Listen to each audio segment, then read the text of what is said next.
being handed poetry to read. And I just picked a couple from my mom's. My sister edited her poetry into one called End Song before she passed.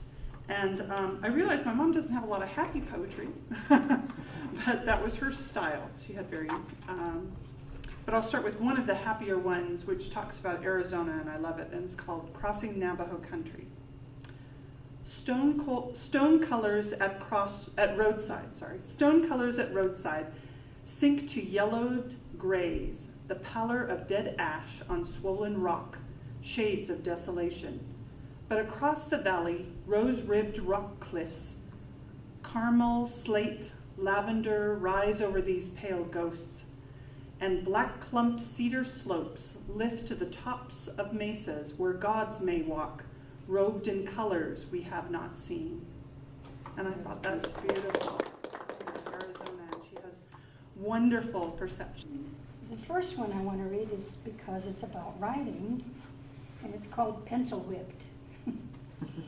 I can't imagine why I write. It eludes me every day. Here I sit with pen equipped, enjoying the words I say. I play with prose, God only knows. My pen won't put me down.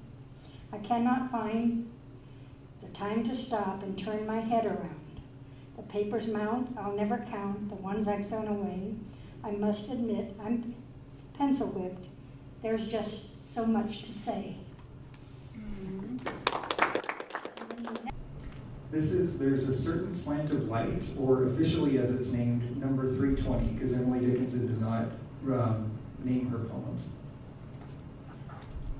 There's a certain slant of light, winter afternoons, that oppress like the heft of cathedral tunes. Heavenly hurt it gives us, we can find no scar, but eternal indifference where the meanings are. None may teach it any, 'tis the seal of despair, an imperial affliction sent us of the air. When it comes, the landscape listens, shadows hold their breath. When it goes, 'tis like the distance on the look of death. And the final one is a sad one, but I think it's so powerful to me. It was for a time in our family history that I don't remember, but it happened here in Safford. I have an older brother. I have a brother and a sister, and then a brother who died, and then along came my older brother and myself. And my brother who passed away died when he was 5 days old at the hospital here in Safford, and they talk about the coming and that moment. And I think it's so good because in her poetry she describes, I can just read this and this tells me so much about the emotion of that moment, but I think at tragic times in our lives we've all had that moment, and it's so described in this poetry called The Hospital at Night. Quiet, no visitors, no casual traffic, plastic upholstery in the waiting room, and light on the glass desktop, bright and cold lavender light. I think we rang the bell. Someone is coming now. No nurse, the doctor.